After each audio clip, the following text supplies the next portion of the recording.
ওয়াসাল কারণী জীবনে কোনোদিন রাসূলুল্লাহর দর্শে বসে একটা হাদিস শুনেন নাই, কোরআনের একটা আয়াত শুনেন নাই। সুদূর ইয়ামানের কোন অঞ্চলে পাহাড়ি পরিবেশে ছাগল চড়াইতেন। একজন ছাগলের রাখাল পৃথিবীর কত শ্রেষ্ঠ দামি ব্যক্তি হয়ে গেল। ছাগলের রাখাল ছিলেন ওয়াসাল কারণী, তার পরিচয়। ছাগল চড়াইতেন, এই ছাগলের দুধ দহন করতেন তিনি ওয়াসাল কারণী। আল্লাহর নবীকে সাহাবীরা বললেন, ইয়া রাসূলুল্লাহ, ওয়াসাল কারণী কেন আপনার দিদারের জন্য আসে না? সে যদি আপনাকে এতই ভালোবাসে। আল্লাহর নবী বললেন, সাহাবীরা রে, আমার ওয়াসাল কারণীর একটা কারণে সে আসে না। তার ঘরের মধ্যে একটা মা আছে, মা অন্ধ। ওয়াসাল কারণীর মা ছাড়া আর কেউ নাই, মায়ের ওয়াসাল কারণী ছাড়া আর কেউ নাই। আমার ওয়াইস যেখানে যায় মাকে কাঁধে করে নিয়ে ঘুরে বেড়ায়, মারে গোসল দেওয়ায়, মার জন্য রান্না বান্না করে মায়ের খাবার দেয়, মায়ের চুল আশ্রয় দেয়, মায়ের কাপড় চোপড় ধৌত করিয়া দেয়, মায়ের আসবাবপত্র তৈরি করে দেয়, বিছানা তৈরি করে দেয়। একবার জোরে বলা যাবে কি মারহাবা? বুঝার চেষ্টা করছি রাসূলুল্লাহ কোথায় আর ওয়াসাল কারণী কোথায়? মার সাথে যে ব্যবহার করতেছে রাসূলের দপ্তরে খবর হয়। আল্লাহু আকবার। নবী আমার দিকে বললেন, এই কারণে ওয়াসাল কারণীকে আল্লাহ একটা মর্যাদা দিয়েছে। ওমর সহিহ মুসলিমের কিতাব ফাজাইল আসহাবিন নবীর মধ্যে আসছে, ওমর রে, যদি কোনোদিন ওয়াসাল কারণীর দিদার পাও তাহলে জেনে রাখো, তোমার মাগফিরাতের জন্য আমার ওয়াসাল কারণীর কাছ থেকে দোয়া চাবে। আমার ওয়াসাল কারণী দোয়া করতে দেরি হবে, রব্বে কারীমের দরবারে দোয়া কবুল হতে দেরি হবে না। আর আমার ওয়াসাল কারণীর সাথে দেখা হলো ওমর বলবা, আমার ওয়াসাল কারণী যাতে আমার গুনাহগার উম্মতের জন্য দোয়া করে দেয় মাগফিরাতের জন্য। কারণ আমার ওয়াসাল কারণী আমার উম্মতের মাগফিরাতের জন্য যে দোয়া করবে, এই দোয়াটা আমার মালিক মাওলা আসমান থেকে ফেরত পাঠাবে না। আরো জোরে হয়েছে না? আরো জোরে। কেন? মার খেদমতের জন্য। আর আপনি তো বিরাট বড় কিছু হয়ে গেছে। হ্যাঁ, নাফরমান কোথাকার। পৃথিবীতে এর চেয়ে তো অকৃতজ্ঞ কি আছে বলে? কুত্তারে খাবার দিলেও দরজা ছাড়ে না। কুত্তা থেকে শিখে যেতে হবে, কুকুর থেকে বুঝে যেতে হবে। কুকুরকে আপনি খাবার দিবেন, ও মরে যাবে, দরজা ছাড়বে না। 40 বছর একটা মা পরিশ্রম করতে করতে মায়ের পেটে আসার পর থেকে এই মার রক্ত শুষে শুষে বড় হয়েছে। মার জীবনের অর্ধেক জীবন নষ্ট করে ফেলেছে আপনার পিছনে, সময় নষ্ট করেছে।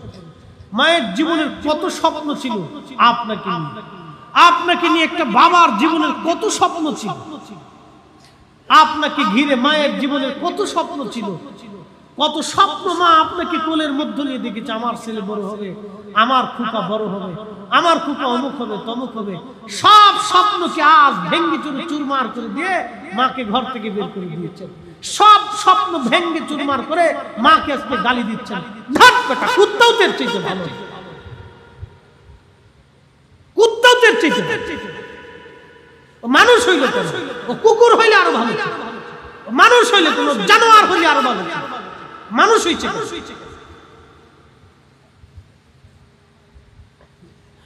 আমি নবী না মানিলাম, কি যে ভুল করিলাম। আমি নবী না মানিলাম, কি যে ভুল করিলাম। ভস্মে ঢালিলাম ঘি, মানুষ হইয়া ভবেতে আসিয়া। মানুষের করিলাম কি, মানুষ হইয়া ভবেতে আসিয়া।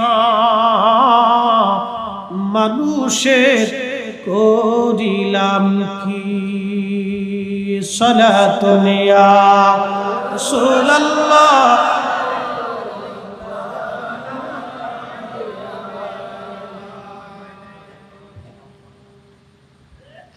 মুহতারাম উপস্থিতি, এই জন্য কোরআনে আল্লাহ একটা আয়াতে বলছেন আনিশকুরলি, তোমরা আমার শুকর করো, আমি আল্লাহর প্রতি কৃতজ্ঞ হবে। অলি বলি দায়ী, আমি আল্লাহর পরে তুমি আরেকজনের কৃতজ্ঞতা করবে, সে তোমার বাবা, সে তোমার মা। কথা কার? আল্লাহর পরে কারো কৃতজ্ঞতা যদি করতে হবে সে বাবা। রাউজানবাসী যেখান থেকে আমার কথাগুলি শুনে মাইকের আওয়াজ যত দূরে যায়, ঘরের ভিতরে মা বোনেরা আসছেন, শ্বশুর বাড়িতে আপনি আসেন, ও বোনেরা আপনাদের প্রতি আমার নসিহত, শ্বশুর বাড়িতে আপনি আসলেন, স্বামীকে নিয়ে অনেক মেয়েরা জুদা হয়ে যায়। আপনাদের চট্টগ্রামে কি বলে, আমাদের ফরিদপুরের ভাষায় বলে জুদা, আলাদা হয়ে যায়।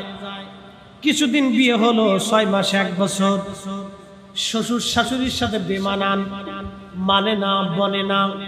ওই মেয়েকে বলবো, বোন তোমার বাবা মার সাথে তোমার বনিবানা হলো, শ্বশুর শাশুড়ির সাথে তোমার বনিবানা হলো না, কারণ কি? বোন আমার, তোমাকে কৃতজ্ঞ হতে হবে। এই ভদ্র মহিলার জন্য তুমি একটা স্বামী পাইছো।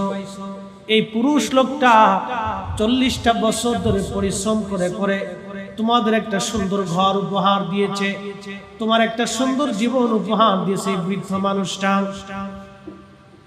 60 বছর ধরে এই বৃদ্ধ লোকটা পরিশ্রম করে করে তোমার একটা সুন্দর সংসার দিল, তোমার একটা জীবন দিল, তোমার একটা সুন্দর বাড়ি দিল, তোমাকে একটা স্বামী উপহার দিয়েছে। এই বৃদ্ধ লোকটা ঘরের মধ্যে যে বৃদ্ধা মা আছে, এই বৃদ্ধামান নারীটা ঘরের মধ্যে থেকে তোমাকে পরিশ্রম করে করে তোমার জন্য বাড়ি সাজাইলো, তোমার জন্য ঘর সাজাইলো। বৃদ্ধার চিন্তা, আমার ছেলে হয়েছে, নাতি হবে, নাতি নিয়ে সুখের সংসার চলবে। তুমি আজ বেমানান হয়ে ঝগড়া ফাসাদ করে ওই মা থেকে তুমি জুদা হয়ে গেলা, মার মনে ব্যথা দিয়ে তুমি আলাদা হয়ে গেলা, স্বামী নিয়ে তুমি আলাদা হলা। বোন আমার, যদি স্বামী তোমার আলাদা হতে চায়, তুমি স্বামীর সাথে ঝগড়া করতে পারো, না না আমার শ্বশুর শাশুড়ি থেকে আমি জুদা হব না, অথবা জুদা যদি হতেই হয় আমার শ্বশুর শাশুড়ি আমার ঘরেই থাকবে, আমার ঘরেই খাবে, আমি তাদের সেবা শুশ্রূষা করব। এমন মেয়েটা পাওয়া তো বড় দুষ্কর। বোন আমার, আমি আপনাকে বলতেছি, আপনার কৃতজ্ঞ হওয়ার দরকার, কৃতজ্ঞতা প্রকাশ করা দরকার। আপনার বোঝা উচিত, এই বৃদ্ধ লোকটা 60টা বছর পরিশ্রম করে আমার জন্য এই ঘর সাজাইছে, এই বাড়ি সাজাইছে, এই সংসার সাজিয়েছে। এই বৃদ্ধা নারী আমার জন্য সংসার সাজিয়েছে, সুন্দর ঘর আর বাড়ি। আমার স্বামী আমার আগামী প্রজন্ম সন্তানদের জন্য তারা বাড়ি ঘর নির্মাণ করেছে। বাবা ইচ্ছা করলে জমি বিক্রি করে ভালো খেতে পারত। জিজ্ঞেস করেন বৃদ্ধ বাবাকে, বৃদ্ধ বাবা তুমি জমি বিক্রি করো না, নিজে ভালো মন্দ খাও না, কারণটা কি? বৃদ্ধ বাবা বলবে, আমার খুকা আব্দুল করিম আছে, ওর একটা ভবিষ্যৎ আছে, আমি যদি বেঁচে কেনে খেয়ে চলে যাই, আমার আব্দুল করিমের জীবন কষ্টের মধ্যে পড়ে যাবে। ও কোথায় দাঁড়াবে, কোথায় খাবে, কোথায় ওর বাড়িঘর হবে? একটা বাবা সন্তানের চিন্তায় জমি জমা বেচে না, সন্তানের চিন্তায় সে মন্দ খাইয়ে যায়, ভালো মন্দ সে খায় না। ইচ্ছা করলে ভালো মন্দ কিনে খেতে পারত, কিন্তু আব্দুল করিমের চিন্তায় 60 বছর এইভাবে পার করে দিল। আব্দুল করিম রে, আজকে তুই বড় হইলি, বিবি আনলি, সংসার হলো, রুজি হইলো, কিন্তু তোর ঘরে বাবার জায়গা হলো না, তোর ঘরে মায়ের জায়গা হলো না। আরে পৃথিবীতে কুত্তাও তোর চাইতে বালা, তুই কুকুরের চাইতেও নিকৃষ্ট। কুকুরের সাথে তোকে তুলনা দিলে কুকুরও মন বেজার করে ফেলবে। কথা কোন ঠিক কিনা? এই সন্তান বলার চাইতে কুত্তা বলা হাজার গুণ ভালো, ওটা ফালার চাইতে কুত্তা বলা ভালো, এই ফালার চাইতে কুত্তা বলা ভালো। আমার কথা শুনতে খারাপ শোনা যাবে, কিন্তু বাস্তবতা নিরিখে বলতেছি, বাংলাদেশের 100% পরিবারের ভিতরে 50%ই সমস্যা। ভাই ভাইয়ের সাথে কি দারুণ মিল, একসাথে ঘুমায়, একসাথে চলে, বিয়ে করার পরে যুদ্ধ লেগে। কারণটা কি? তার মানে আমাদের নারী সমাজ কি এই পরিবার থেকে কোনো শিক্ষা দীক্ষা পায় না? আমাদের প্রাথমিক বিদ্যালয়গুলি থেকে কি তারা শিক্ষা পায় না? আমাদের হাই স্কুল থেকে কি তারা শিক্ষা পায় না? আমাদের কলেজ ইউনিভার্সিটি কি তারা শিক্ষা পায় না? কয়েকদিন আগে বাংলাদেশের ঢাকা ইউনিভার্সিটির এক শিক্ষক তিনি বলেছেন, ঢাকা ইউনিভার্সিটির জগন্নাথের এক প্রফেসর তিনি বলেছেন, মেয়েরা বোরকা পরে কলেজে আসার দরকার নাই, কলেজে ইউনিভার্সিটিতে পড়তে হলে বোরকা ছাড়া পড়তে হবে, ওর জন্মের ভিতর ভেজাল আছে, ও পরিপূর্ণ হারামজাদা। এক কথা বলেন না, ও পরিপূর্ণ হারামজাদা। নিজের জীবন একটা মানুষ বানাইতে পারে নাই, আর বিশ্ববিদ্যালয়ে বসে বসে অমানুষ বানাইতেছে।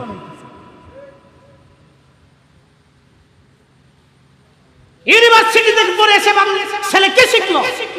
কলেজ ভার্সিটি থেকে পড়ে এসে ছেলে কে শিখেছে? যদি মায়ের সেবাই করতে না পারলো তো ছেলে শিখলো কি? কথা কর না। যদি ইউনিভার্সিটি থেকে একটা পাস করা একটা ছেলে বাবা মার পাটে ভাত না দিতে পারে তো শিখতে কি? ও কে শিখলো? ওর শিক্ষাটা। যদি ইউনিভার্সিটি থেকে পড়ে আসার পরে ছেলে ঘুষ খাইয়া গরিব মানুষের রক্ত চুষে খায় তো শিখলোটা কি? তার মানে বোঝা গেল আমরা আমাদের শিক্ষা ব্যবস্থা আমাদের ছেলেদেরকে মানুষ বানাইতে পারি না, আমরা আমাদের মেয়েদেরকে মানুষ বানাইতে পারি না। কি কথা বলেন, ঠিক কিনা? হায়ার এডুকেটেড পারসন আল্লাহর রাস্তায় ক্ষমা করে দিবেন। হায়ার এডুকেটেড পারসন একটা মেয়ে কলেজ ইউনিভার্সিটি থেকে ভালো পরিবেশে শিক্ষা দীক্ষা করে আসার পরে শ্বশুর শাশুড়ির সাথে ঝগড়া বাঁধে। কি শিখলো মেয়েটা? আমার প্রশ্ন, এই মেয়েটা ইউনিভার্সিটিতে পড়ে কি শিখলো? হায়ার এডুকেটেড একটা মেয়ে যদি তার সংসারে নিয়ন্ত্রণ করতে না পারে, তার শ্বশুর শাশুড়ি দেবর ভাষণ ননদ দিয়ে যদি একটা সংসার ম্যানেজমেন্ট করতে না পারে তো শিখলোটা? আমার প্রশ্ন হলো শিখছেটা? তার মানে বোঝা গেল আমাদের শিক্ষা ব্যবস্থা এখনো মানুষ তৈরি করার সিস্টেম নাই, খালি গতানুগতিক শিক্ষা ব্যবস্থা। রাষ্ট্রনীতি পড়ো, পররাষ্ট্রনীতি পড়ো, পদার্থ পড়ো, বিজ্ঞান শিখো, ও অঙ্ক শিখো, ওই জ্যামিতি শিখো, ওই ইংরেজি গ্রামার শিখো, এগুলি শিখো। এই গতানুগতিক এগুলি গদবান্ধা কিছু শিক্ষার্থীকে দিয়ে বাস কলেজ থেকে চলে আসতেছে, ছেলে এসে কলেজের সামনে ওই মেয়ে সুন্দরী একটা মেয়ে দেখলে ফুল একটা নিয়ে খাড়াই দিচ্ছে, হ্যাঁ শিখে ফেলছে। হ্যাঁ কথা কর না কেন? ও শিখছে, কলেজে বসে শিখছো, বিরাট কিছু শিখে ফেলছে। সুন্দরী মেয়েটা দেখে মোটরসাইকেল একটা বাপে কিনে দিচ্ছে, বাস ওই মোটরসাইকেল নিয়ে পিছনে পিছনে ঘুরুম ঘুরুম ঘুরুম ঘুরুম করে চলতেছে। এমন ভাব লইছে লাট সাবের পোলা, জুতা দিয়ে বাইরে কথা ক্লিয়ার না ভেজাল আছে? শিখছি কিচ্ছু শিখে। এই জন্য আমাদেরকে পারিবারিক ভাবে সামাজিক ভাবে এই শিক্ষা ব্যবস্থার ভাবে এগুলো পরিবর্তন দরকার। নিয়ম নীতি আদর্শ ন্যায় নীতি শিক্ষা দেওয়ার দরকার। কোনটা ন্যায় কোনটা অন্যায় ও ছোট কাল থেকে শিখে আসবে। ছোট কাল থেকে শিখবে যে না এটা অন্যায় এটা ন্যায়, এটা করতে পারবো এটা করতে পারবো না। যেগুলি জাপান শিখায়, চায়নারা শিখায়, ওই আপনার আমেরিকা শিখায়, ও আপনার ইউরোপিয়ানরা শিখায়। ওদের ছোট্ট কাল থেকে স্কুলে গিয়ে আমাদের দেশে ছোট্ট বাচ্চা কেবল ওয়ানে পড়ে, ওর বই হলো 10টা। কি কথা কর না কেন? ওই বই নিতে পারে না, ওর মা কাঁধে করে বই নিয়ে যায়, মা কাঁধে করে বই নিয়ে যায়। আমার মেয়েরা এই স্কুলে পড়ে, ওর মা কাঁধে করে বই নিয়ে যায়। আমাকে বই কয়টা? 10টা। আমাকে মাশাআল্লাহ সেরি বলছে, আমার মায়ের জানছে। আমি বললাম যে সারা জীবন আমরা পড়ছি কি অঙ্ক, ইংরেজি, বাংলা আর আরবিটা পড়ছি, মাদ্রাসায় মক্তবে আরবি শিখছি। আর ওরা 10টা বই ধরাই দিয়েছে ছোটকালে। 10টা বই রোজ ওর ব্রেনের ভিতর ঢুকবে না, এখনই ব্রেন স্টপ করে। এগুলি কি চলতেছে আমি জানি না, কি শিক্ষা ব্যবস্থা নতুন হলো আমি বুঝলাম না কিছু। উন্নত বিশ্বগুলি যায় দেখেন ওই ছোট ছোট বাচ্চাদেরকে এত বই দেয় না। ওরা কি করে? ওদের নিয়ম হলো বাচ্চাদেরকে রাস্তায় চলা শিখায়, ঘরে শিখায়, পরিষ্কার পরিচ্ছন্নতা শিখায়, হাত পা ধোয়া শিখায়, গোসল করা শিখায়, মানুষের সাথে সুন্দর আচরণ শিক্ষা দেয়। এগুলি শিখে। চুরি চুট্টামি করা যাবে না, মানুষ ঠকানো যাবে না, ন্যায় নীতি শিক্ষা দেয়, দুর্নীতি করা যাবে না, প্রতিবাদ শিখে, অন্যায় কাজ খারাপ, এটা খারাপ কাজ, এটা ভালো কাজ, এটা এগুলি শিখায়। আর আমরা মুসলমানের বাচ্চা হয়ে আমার দেশের ছোট বাচ্চা আর একজনের আম চুরি করে খায়। মা শিখে দিয়ে যা তোর ওই চাচার আম গাছ থেকে আম চুরি করে নিয়ে আয়। কি মার মা চিন্তা করে উড়ে সর্বনাশ। গান দুটি কোথাকার মনে কষ্ট নিয়ে না, এগুলি সামাজিক ব্যাধি, সামাজিক ব্যাধি। আমাদের দেশের ছেলেরা কি করতেছে এখন নতুন জানেন? নাম দিছে কি গ্যাংস্টার না কি কয়, কিশোর গ্যাং। এই সব কটা ধরে ধরে আইন নিয়ে কাপড় উঁচা করিয়ে সিটকিনি কষা দিয়ে ওর পাশাপাশি কায়দা মতো বিটিতে হবে। কথা কন না কেন? ওর গ্যাংস্টার সোজা করে দিতে হবে, বাপটাকে বলতে হবে মাইকে। আমি ফরিদপুরের ছেলে, ওই শটাঙে নগদে বিশ্বাস করি। ওর কাপড় উঁচা করে সব কটা ধরিয়াই নেয়া সিটকিনি কষা ছিলেন চিকন চিকন বেয়াত, এগুলি তো ওর জাগা মতো পিটাইতে হবে। একদিন কায়দা মতো পিটাই দিল, বাপ ডাকতে তো গ্যাংস্টার ছুটে ফেলাইতে হবে। কথা কন না কেন? এগুলি আমার বাচ্চার জন্য অনিরাপদ, আমার মেয়ে, আমার বোন, আমার ভাতিজা, আমার ভাগ্নের জন্য অনিরাপদ। রাস্তা দিয়ে ওদের কেন ওরা চলতে পারে না? রাস্তা দিয়ে ওদের কেন ওরা চিন্তিত থাকে? আমার ছেলের নিরাপত্তা নাই, আমার মেয়ের নিরাপত্তা নাই। ওই গ্যাংস্টার ফ্যাংস্টার, ওই গানজুটি ফানজুটি, এই বদমাশ চোর ডাকাতের জন্য এদেশ আমাদের পূর্বপুরুষরা স্বাধীন করে নাই। আমরা দেশ বসবাস করি ওদের কাছে মাথা নত করার জন্য না। কথা বলেন ঠিক না বেঠিক? পিটিয়ে সোজা করে দিত, সামাজিক ভাবে প্রতিরোধ করে তুলত। এতটুকু বয়সের ছেলে গ্যাংস্টার হয়ে গেছে, ওর গোষ্ঠী শুদ্ধ পিটাই। এগুলি তো খুব খারাপ জিনিস। আগামী দিনে ভবিষ্যৎ আমাদের অন্ধকার। নিত্য নতুন এক একটা স্টার মিস্টার বেরিয়েছে, কি একটা ফাইজলিমি দেশে শুরু হয়েছে। প্রিয় মুহতারাম উপস্থিতি, এই মজলিসগুলি হলো আমাদের দ্বীন শিখে দেওয়ার জায়গা। রাসূলের সুন্নাতের জিন্দেগি যদি আমরা গঠন করতে পারি, আল্লাহ রাসূল আমাদের মাঝে আসছিলেন, নবীর আগমনে আমরা যেরকম খুশি হব, রাসূলুল্লাহর জীবন বিধান নিয়ে আমরা এরকম খুশি হতে হবে। কথা বলেন ঠিক না বেঠিক? রাসূল আসছে, আমরা খুশি না বেজা? আল্লাহু আকবার। এই রবিউল আউয়াল মাস আসলে প্রত্যেকটা আশিক রাসূলের হৃদয় দুলা দেয়। কথা কন না কেন? ভালো লাগে না? অনেক মজা লাগে। আমার আজকে মুতুল্লি, মসজিদের মুতুল্লি, আমার বিরাট বড় মসজিদ, আমার হাউজিং মসজিদ, 60 থেকে 5,000 মুসল্লি। তো আগে তো হেরাপ করাইছে, নাম কইতাম না, 10 বছর মুতুল্লি মহোদয় আজকে বলতেছে, হুজুর মিলাদুন নবীর মিলাদ দরকার আছে না? আমি বললাম হ্যাঁ আলহামদুলিল্লাহ দরকার তো আছে। কবে পড়াবো? আমি বললাম আগামী জুমাতে হবে। মারহাবা কর না? বললো আগামী জুমাতে হবে। মুতুল্লি মহোদয় খুব ভদ্র মানুষ, বললো হ্যাঁ আগামী জুমাতে মসজিদ কমিটির উদ্যোগে মিলাদুন নবীর মাহফিল আমাদের মসজিদ হবে। মারহাবা কর, মারহাবা। সব কোয়ালিটির মানুষ মিলাদ শরীফ পড়ে, কে কমি, কে দেওবন্দি, কে জামাতি, কেউ তবলিগি, সব আমাকে শ্রদ্ধা করে, খুব সম্মান।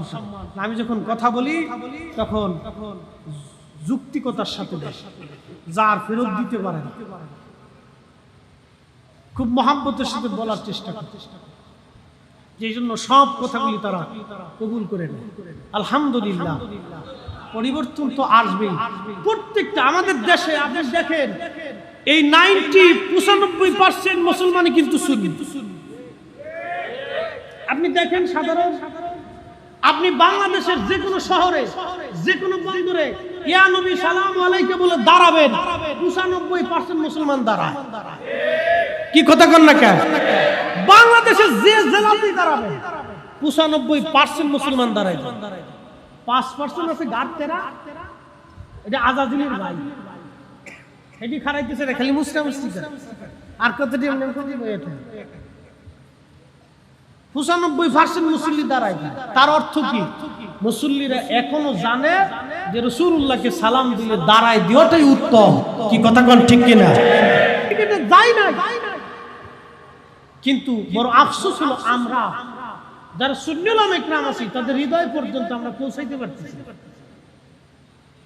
এটা হলো আমাদের ব্যর্থতা, এটা আমাদের ব্যর্থতা, পাবলিকের ব্যর্থতা। আল্লাহ পাক আমাদেরকে রাসূলুল্লাহর কদমের গোলাম হিসেবে যেন কবুল করে নেয়, বলে না আমিন। নবীর কদমের গোলামি ছাড়া আর কোনো নাজাতের রাস্তা গোলামি করতে। কাজী নজরুল কি চমৎকার লিখে গেছে, শ্রেষ্ঠ নবী দিলাম রে তরিয়ে নিতে পথ না ভুলি তাই তো দিলে পাক কুরআনের বাণী খুদা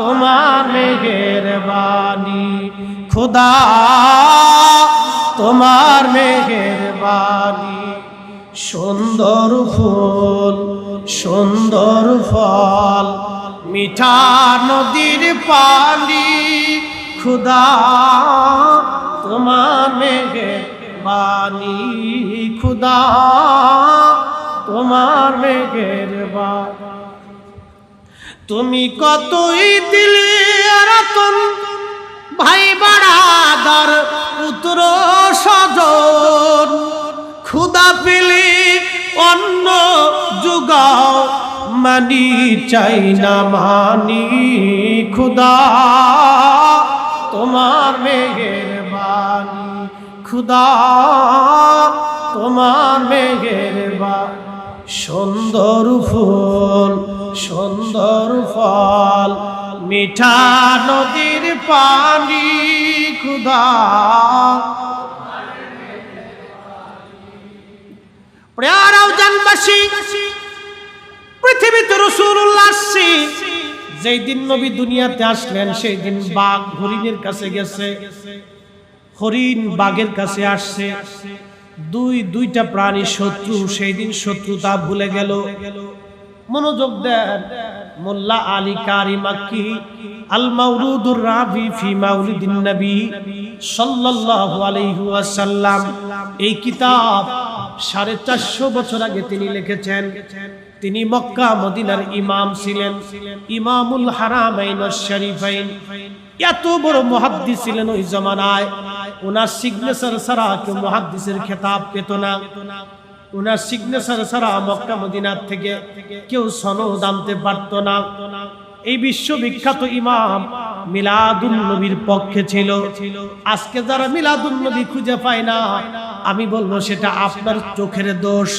চোখে চশমা পড়ছেন আব্দুল ওয়াহাব নজদির চশমা যার কারণে ইশকে রাসূলের চশমা দিয়ে আপনি দেখতে পান না কি কথা কোন ঠিক কিনা আপনি যদি ইশকে রাসূলের চশমা চোখে লাগাইতেন কোরআনের দিকে তাকাইলে নবীর শান পাইতেন হাদিসে কারিমার দিকে তাকাইলে আপনি নবীর শান পাইতেন আর কিতাবগুলির দিকে তাকাইলে আপনার অন্তর খুলে যাইতো মূলত সমস্যা আপনার চোখের সমস্যা অন্তরের সমস্যা বন্ধু কিতাবের সমস্যা না দলিলেরও কোনো সমস্যা না মোল্লা আলী কারি মাক্কি তিনি লিখতেছেন ও দুনিয়ার মানুষ আল্লাহর নবী দুনিয়াতে তশরিফ আনছে সমুদ্রের বড় মাছ ছোট মাছের কাছে আসছে ছোট মাছ বড় মাছের কাছে গেছে হাঙ্গর মাছ অন্য মাছ খেয়ে ফেলে দেয় অন্য প্রাণী খায় হাঙ্গর মাছ ছোট মাছের কাছে আসছে নীল তিমি প্রত্যেকদিন 108 মণ 10 মণ খাবারও প্রত্যেকদিন খায় এই তিমি প্রত্যেক সমুদ্রের বড় বড় মাছও খেয়ে ফেলে দেয় ছোট মাছ খেয়ে ফেলে দেয় এই তিমি ছোট মাছের কাছে আসলো ছোট মাছ তিমির কাছে গেল কেউ কারো শত্রুতা নাই সব ওই দিন সবাই সবার বন্ধু হয়ে গেল কোনো বৈষম্য নাই সব প্রাণী সৃষ্টি এক হয়ে গেল তামাম সৃষ্টির মধ্যে খুশি খুশি রব পড়ে গেল সব মাখলুকেরা খুশি রাতি সজ্জে একজন আরেকজনের কাছে যায় শুনছো রাহমাতুল লিল আলামিন জগতে আসছে চিৎকার মেরে বলা যাবে কি মারহাবা রাহমাতুল লিল আলামিন আপনি উম্মতের জাবিন গুনাহগারের অতি আপনজন আল্লাহর নবী নূরের নবী গো আপনি আমার জীবনের জীবন সালাতুন ইয়া রাসূলুল্লাহ সালামুন ইয়া হাবিবাল্লাহ আলাইকুম সালাতুন ইয়া রাসূলুল্লাহ আলাইকুম সালামুন ইয়া হাবিবাল্লাহ সমগ্র সৃষ্টিগুলি খুশিতে মাতোয়ারা হয়ে গেল যখন আজাজিল এক পাশে বসে কাঁদে। আল্লাহর নবী বলেন উম্মতের আরে শোনো, আজাজিল পৃথিবীতে 3 বার কেঁদেছিল। যখন আল্লাহ তাকে তার দরজা থেকে বিদায় করে দিল তখন কেঁদেছিল। যখন আমি নবী দুনিয়াতে তশরিফ আনলাম আজাজিল এক কোনায় বসে গভীরভাবে সে কান্নাকাটি করেছিল। সমগ্র সৃষ্টি সেই দিন খুশিতে মাতোয়ারা আন্দোলিত হয়ে গেল সেই দিন। এই জন্য রবিউল আউয়াল মাস আসলে আশিকে রাসূলদের হৃদয়ের ভিতরে নারা লাগে, ভালো লাগে, ভালো লাগে। কথা কোন ঠিক কিনা? আর শয়তানের মনে বেদাত বেদাত বেদাত বেদাত, ওর বেদাত জিকির করতে করতে জীবন চলে যাবে। আর আমরা রাসূলের ইশকে দুরূদ পড়িয়া মাহফিল করে নবীর পক্ষে স্লোগান দিয়া রাসূলুল্লাহর সম্মান কইরা ওয়াজ নসিহত করে কান্নাকাটি কইরা আমরা নবীর সুপারিশ নিয়ে যাব ইনশাআল্লাহ। কথা কোন ঠিক কিনা? বেদাত বেদাত করতে করতে জীবন শেষ হয়ে যায়। হতভাগা, বদনসিব। একটা কথা বলি, নবীর পক্ষে থাকার জন্য কপাল লাগে। কি লাগে? কি লাগে? হালিমাতুস সাদিয়া আইছিল সবার শেষে, গাদা ছিল দুর্বল, এতে জিমে জিমে গাদা লড়তে পারে। উট খাবার না পাইতে পাইতে উটের দুধ শুকাই গেছে। হালিমাতুস সাদিয়া বলেন, দুনিয়ার মানুষ শোনো, অভাবের তাড়নায় খাইতে না পারে আমার ছোট্ট কলিজার ধন, আমার কোলের বাচ্চাটাও পর্যন্ত দুধ পেত না, সারা রাত কান্নাকাটি করত খাবারের অভাবে। আমি হালিমা এতটাই দরিদ্র হয়ে গেছি, আমি আসছি সবার শেষে। এসে দেখি তায়েফের সব নারীরা মক্কা থেকে যত ধনী বাচ্চা ছিল সব বাচ্চা নিয়ে চলে গেছে, একটা বাচ্চাই পড়ে রয়েছে। জিজ্ঞেস করলাম কে? বলে আব্দুল্লাহর ছেলে, বেচারা মারা গেছে। মা আছে এতিম। স্বামীকে বললাম, স্বামী এমনি তো আমরা বড় অভাবী, খাবারের অভাবে আমি তো নিজেই শুকাই গেছি, এই বাচ্চাটা নিলে কি করে তাকে খাওয়াবে? আর এতিম, তাকে কে খরচ ভরণ পোষণ দিবে? চলেন স্বামী ফিরে চলে যাই। স্বামী আমার ডাক দিয়ে বলল, হালিমারে একবারই খালি হাতে ফিরে চলে যাব, বাচ্চা নেই বা না নেই, চলো তো একবার চেহারাটা দেখে আসি। কি লাগে? নবীর পক্ষে থাকার জন্য কি লাগে? কি লাগে? কোটি টাকা হলেও হবে না। বিরাট বড় অক্সফোর্ড ইউনিভার্সিটির চ্যান্সেলর আর মিশর আল আজহার মদিনা ইউনিভার্সিটির চ্যান্সেলর হলেও কাজ হবে না। কপাল লাগে। কি লাগে? কপাল লাগে, নসিব। পক্ষে থাকাটাও নসিব। আপনি বিরুদ্ধে চলে গেলে আল্লাহর কসম করে বলি রাসূলের কিচ্ছু যায় আসে না। আপনি ঠিক বললেও ঠিক, না ঠিক বললেও ঠিক। কি কথা কন না? ঠিক বললেও ঠিক, না ঠিক বললেও ঠিক। আপনি পক্ষে থাকলেও নবীর ইজ্জত বাড়ে না, না থাকলেও রাসূলের ইজ্জত কমে না। বরং নবীর পক্ষে থাকাটা আমাদের নসিব, কপাল। কপাল। কি কথা কন? কি লাগে? একসাথে বলেন তো, কি লাগে? হ্যাঁ, বুঝে গেছি। হালিমাতুস সাদিয়া বলতেছেন, একটা নজর দেখার জন্য গেছি।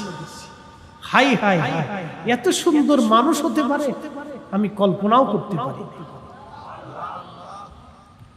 ত্রিভুবনের প্রিয় মুহাম্মদ এলো রে দুনিয়ায় রে সাগর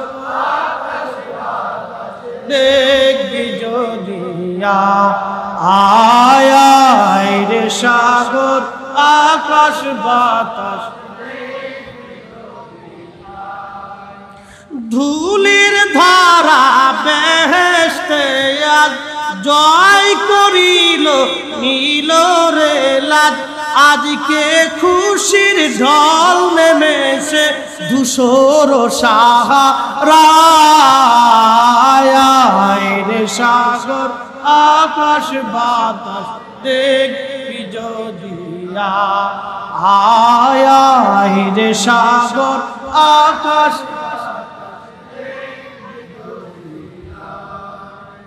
কবি কাজী নজরুল আন্ডার মেট্রিক, কি মেট্রিক?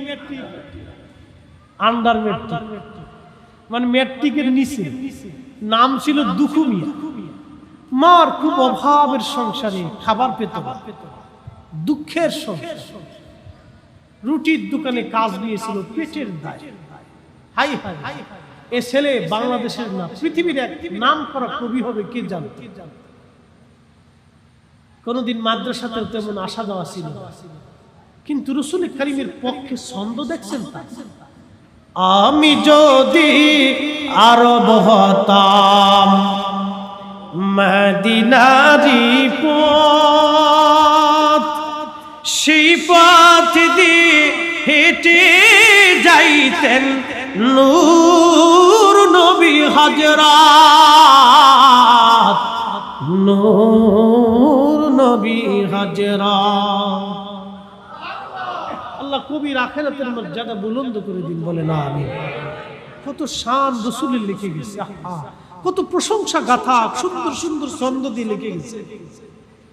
কলিজাটা ভরে যায় কবির দৃশ্যগুলি। আন্ডার ম্যাট্রিক নবীর পক্ষে থাকার জন্য কি লাগে? কথা কর না, কি লাগে? কবি তো দেশে আরো আছে, সাহিত্যিক তো দেশে আরো ছিল, কিন্তু কাজী নজরুলের মতো রাসূলের শান কেউ লিখে যেতে পারে নাই, ঠিক কি না? কি লাগে? কপাল। হালিমাতুস সাদিয়া রাদিয়াল্লাহু আনহা বলেন, দুনিয়ার মানুষ দেখার জন্য গেলাম, একটা নজর দেখার পরে কলিজা ঠান্ডা হয়ে গেল। মানুষ এত সুন্দর হতে পারে? জান্নাতি রেশমের কাপড় দিয়ে উপরে এবং নিচে সাদা, উপরে ছিল সবুজ। নবীজির বক্ষ বরাবর ছিল সবুজ, নিচে ছিল সাদা, জান্নাতি রেশমের কাপড়। আল্লাহর নবীকে পেঁচিয়ে রাখা ছিল জান্নাতি রেশমের কাপড় দিয়ে। এতই চমৎকার সুঘ্রাণ আমি হালিমা জীবনে কোনোদিন পাই নাই। এত সুন্দর মানুষ হতে পারে কল্পনাও কখনো আসে নাই। দেখার পর আমি হালিমা পাগল হয়ে গেলাম। স্বামীরে ডাক দিয়ে বললাম, স্বামী পয়সা করি না পাবো, কিন্তু এই ছেলে ছেড়ে আমি তায়েফে যাব না। ঘুম থেকে জাগানোর জন্য বক্ষর উপর থেকে আমি রেশমের কাপড় সরাইয়া নরম বুকের উপরে আমি আলতো করে মেসেজ করতেছিলাম জাগানোর জন্য। আমার নবীর ঘুম ভেঙে গেল। আমার চেহারার দিকে তাকায় নবী একটা মুস্কি হাসি দিলেন। হাসিটা এত সুন্দর, এতই চমৎকার, আমি হালিমা এক হাসিতেই পাগল পারা হয়ে গেলাম। কি লাগে? কপাল লাগে। সাইকেল হাদিস হলে হবে কি? এক সাইকেল হাদিস ওয়াজ করতেছে, আমাদের দুরুদে আমাদের দুআয় নবী করিম সাল্লাল্লাহু আলাইহি সাল্লামকে আল্লাহ মাকামে মাহমুদ দিল। কত বড় দোয়া আল্লাহ রে! উনি আজাজি কোথাকার মুখতে ঠিক মতো পানি নিতে পারে নাই, ওর দুআয় বলে নবী মাকামে মাহমুদ। শয়তান কোথাকার, জুতা দিয়ে বাইরে নিয়ে দরকার। এগুলি যখন আমরা প্রতিবাদ করি তখন আমরা হয়ে যাই বেদাতি। কি কথা কর না? আমরা দেখো বেদাতি, হক কথা বলকে বেদাতি। বেদাতি বুঝে কি? বেদাতি বুঝে না, আমরা বুঝি না কিছু। আমার আর দুআয় নবী মাকামে মাহমুদ পাইছি। কত বড় গাধার করে গাধা, আজাজিল কোথাকার। শয়তানও জীবনে এরকম কল্পনা করে। কি কথা কয়? শয়তানও এরকম কোনোদিন চিন্তা করে, আজাজিল এরকম চিন্তা করে। নাম দিচ্ছে সাইকুল হাদিস। আমি বড়রা সাইকুল হাদিস বানাইছি কেন? চাকরি দিল কেটে বড় নকল করে ফাঁস করছে। খুব মনোযোগ দিয়ে হালিমাতুস সাদিয়া বলেন, দুনিয়ার মানুষ আমি আর একটু দেখলাম নবীজির জুলফি মুবারকের মাঝখান 27টি কিতাবে ঘটনা আসছে। মোল্লা আদি কারি রাহমাতুল্লাহ আল মাওরিদির মধ্যে লেখেন 27টা কিতাবের হাওয়ালা দিয়ে একসাথে জোরে বলবেন কি মারহাবা। কোন জাল ঘটনা না। হযরত হালিমা বলেন, জুলফি মুবারকের মাঝখানে কপাল মুবারক থেকে একটা নূর বের হইয়া একবারে মধ্য আকাশ পর্যন্ত এই নূর চলে গেল। আমি হালিমা ওই কপালে চুমা লাগাইলাম, কোলের মধ্যে নিলাম, ছিলাম দুর্বল, আল্লাহর নবীকে কোলে নেওয়ার সঙ্গে সঙ্গে আমি সবল হয়ে গেলাম। নবীজি পেশাব পায়খানা করত, কখনো দুর্গন্ধ আসতো না। আর আল্লাহর নবীর গুপ্তাঙ্গ আমি হালিমা কোনোদিন দেখতে পারি নাই, শুধু ওইখানে আমি নূর চমকাইতে দেখতাম। হাত চিৎকার মেরে বলেন আল্লাহু আকবার।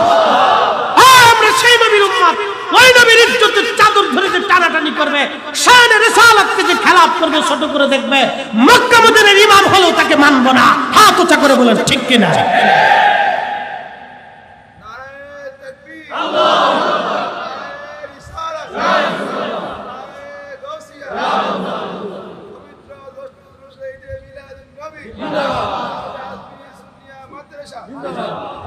আল্লাহু আকবার।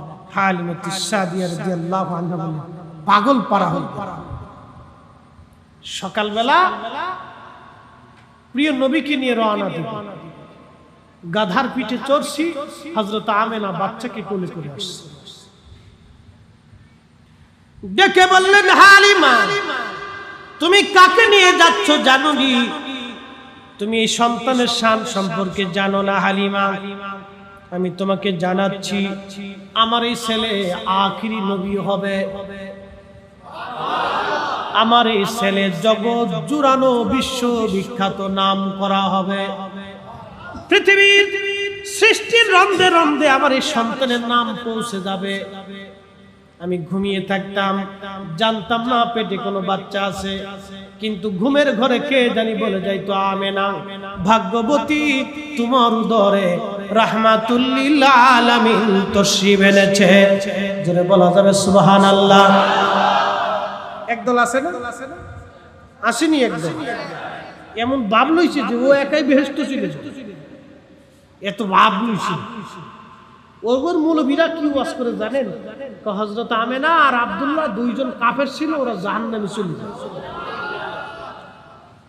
এগুলোর জুতা দিয়ে বাইরে মসজিদ থেকে বের করার দরকার। যে ওয়াজ করবে যে রাসূলের আব্বা আম্মা জাহান্নামী, ওরে ওই মসজিদের ভিতর থেকে জুতা দিয়ে পিটাইত। এই ঠিক আসতে বলেন কেন? জোরে বলেন। আল্লাহ রাসূল যেই মায়ের রেহেমের ভিতরে ছিলেন, মনে রাখবেন সারা জীবনের জন্য, রাসূল কারীম যে রেহেমে ছিলেন, যেই সেকেমে ছিলেন, নবী আব্দুল্লাহ এবং আমিনার মাধ্যমে আসছে, তারা কোনোদিন প্রতিমার সামনে মাথা নত করে নাই, কোনোদিন গাছে মাছে পাথরের সামনে মাথা নত করে নাই, কখনো তাদের শরীরে নাপাক স্পর্শ করে নাই। জাহিলিয়াতের কোনো কুকর্ম অকর্ম, খারাপি হারামি হারামি নাপাকি কোনো খারাপ হযরত আমিনা এবং আব্দুল্লাহ শরীর স্পর্শ করে নাই। রাসূলুল্লাহকে আল্লাহ পবিত্রতার মাধ্যমে পৃথিবীতে আনছে। কথা বলেন ঠিক কি না?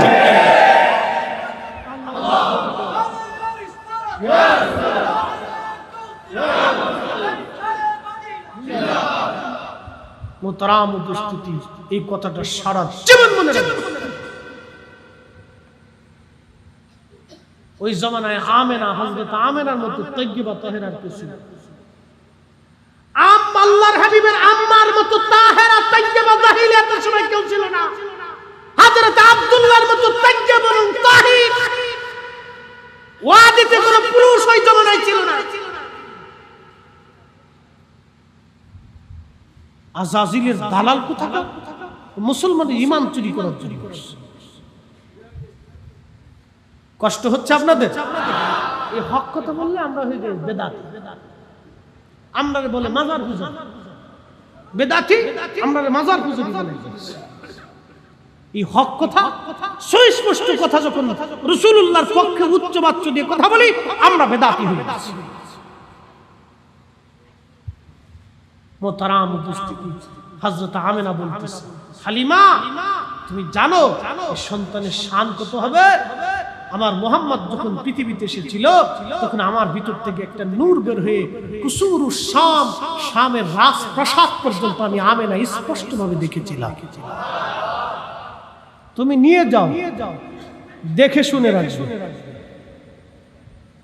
হযরত হালিমাতুস সাদিয়া বলেন, রাসূলকে যখন কোলের মধ্যে নিলাম, আমার গাধা তখন সবল হইয়া আনন্দে আত্মরা হয়ে শুধু লাফাইতে লাফাইতে দুলতে লাগলো। আমার উট রশি টেনে ছিঁড়ে দেয়, কাবার সামনে যে উট সেজদার মধ্যে পড়ে গেল। উটে খুশি নবী পাইয়া, গাধায় খুশি নবী পাইয়া। আমরা তো সব গাধা মানুষ হলো।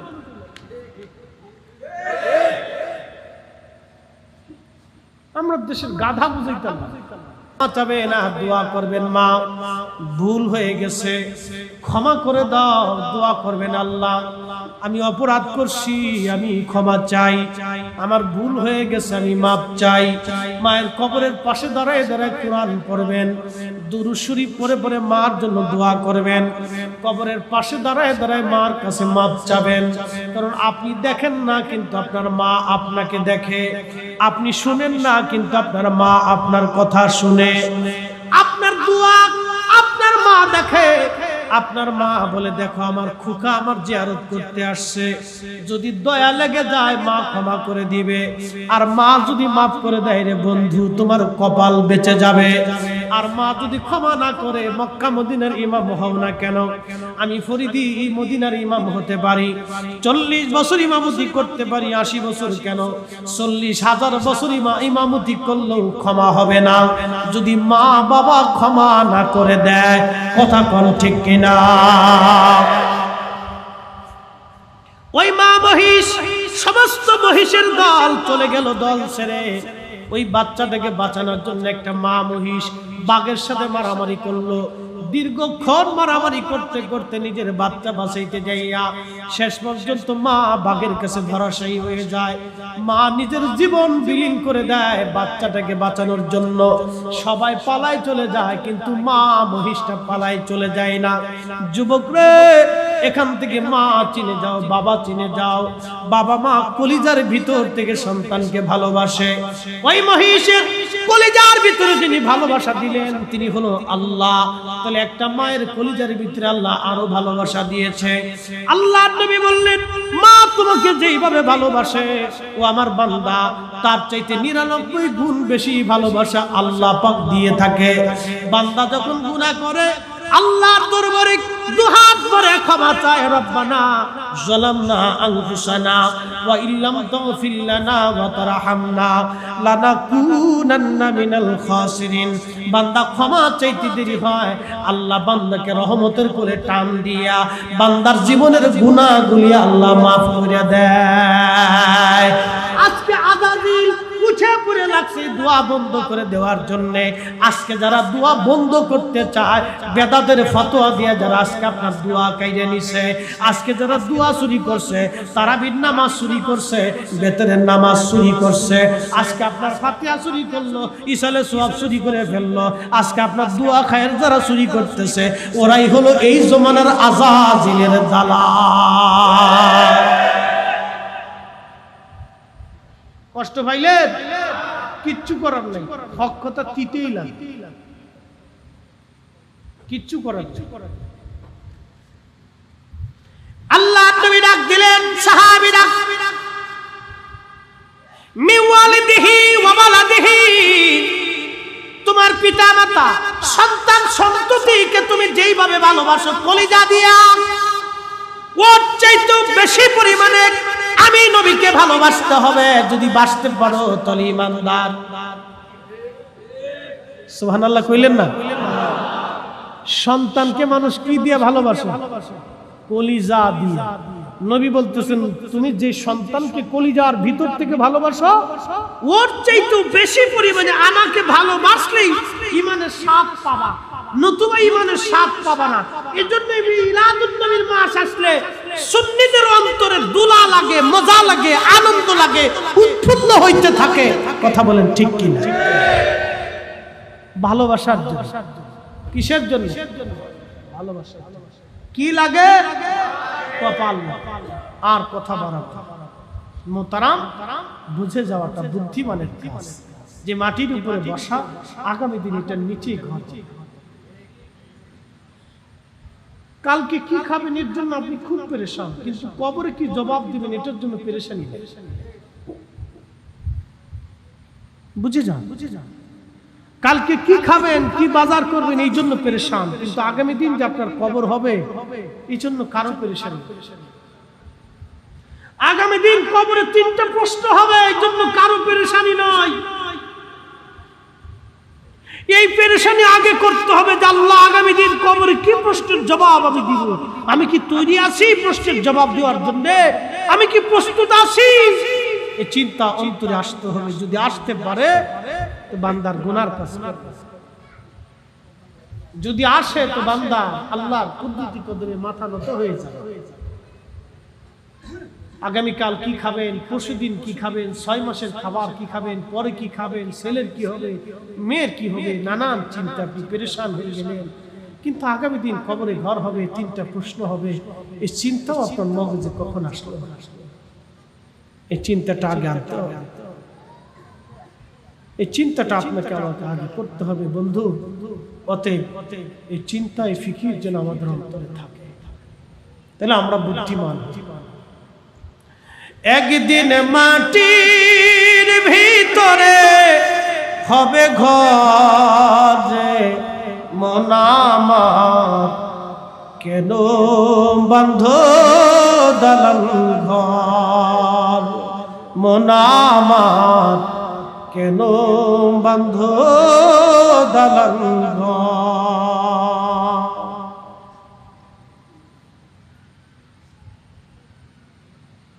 قل إن الموت الذي تفرون منه فإنه ملاقيكم। আল্লাহ বলেন হুজুর উম্মতকে বলেন সৃষ্টির যেখানেই পালাক না কেন, লুকাক না কেন, মরণ তার সাথে মুলাকাত করবে, মালাকুল মউত তার সঙ্গে দেখা করবে, তার সাথে মুলাকাত হবে। সুম্মা তুরাদ্দুনা ইলা আলিমিল গায়বি ওয়াশ শাহাদাত, এমন একজন মালিকের কাছে সে ফিরে আসবে, আমি রব, তার ওপেন গোপন সব আমি আল্লাহ জানি। ফায়ুনাব্বিউকুম বিমা কুনতুম তা'মালুন, তুমি জীবনে যাহা কিছু করতে, ঈমান আমল আখলাক সব কিছু সেই দিন আমি আল্লাহ তোমারে দেখাবো আমলনামা। তুমি জীবনে কি করছো আমি আল্লাহ সব তোমাকে সেই দিন দেখাবো।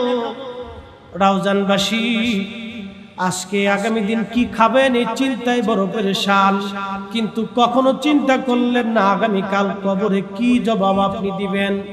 আগামীকাল কবরের 3টা প্রশ্নের জবাব আপনার রেডি আছে নি? কবরের 3টা প্রশ্নের জবাব আপনি দিতে পারবেন নি? এই চিন্তা কখনো আপনার মগজে আসে নাই। বুদ্ধিমান তারা যারা এই দুনিয়ার জগৎ থেকে আল্লাহ নবীর কদমের গোলামি করে যায়, যারা আল্লাহ নবীর গোলামি করে যায় তারা বুদ্ধিমান।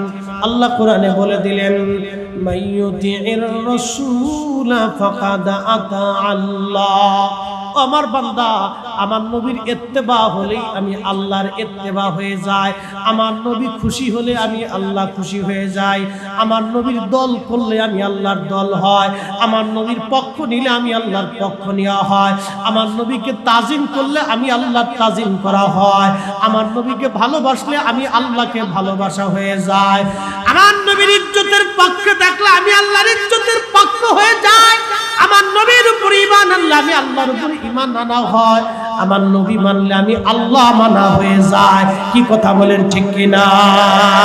নবীর কদমের গোলামি করলে আল্লাহর গোলামি হয়ে যায়। এই জন্য বুদ্ধিমান তারা যারা দুনিয়া থেকে নবীর কদমের গোলাম হয়ে তারপরে কবরে যায়।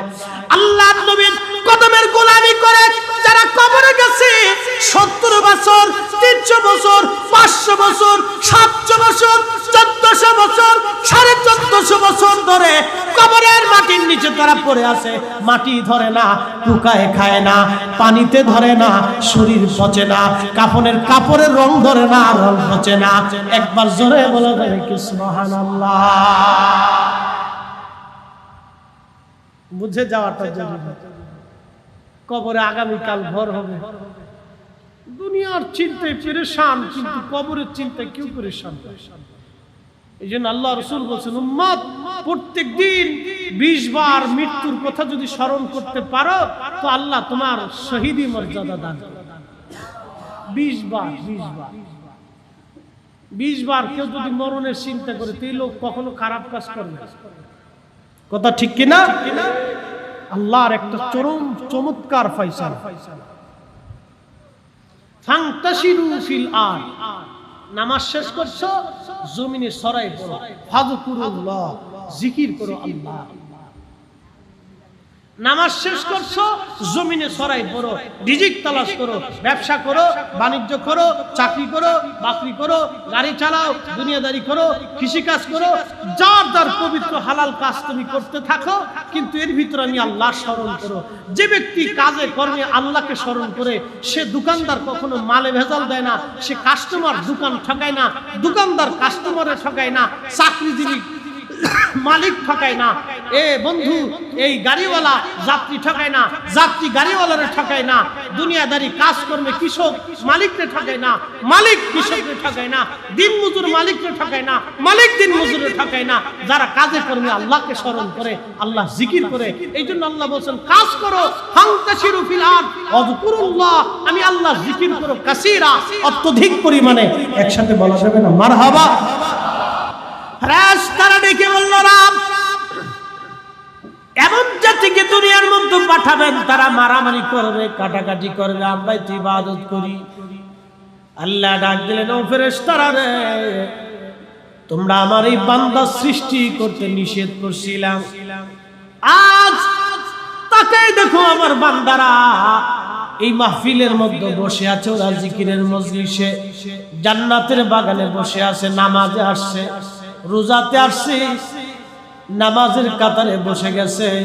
ওদেরকে আমি কাম দিয়েছি, ক্রোধ দিয়েছি, লোভ দিয়েছি, মোহ দিয়েছি, হিংসা দিয়েছি, কামনা বাসনা দিয়া, অহংকার অহমিকা, নেগেটিভ পজিটিভ সব দিছি, ক্ষুধা দিছি, বিবি দিছি, বাচ্চা দিছি, যৌবন দিছি, না দিছি, পেটের ক্ষুধা দিছি, দুনিয়াদারি দিছি, জমি জমা দিয়েছি, জবান দিছি, জিহ্বা দিছি, সাপ দিছি, সব আমি আল্লাহ দিলাম।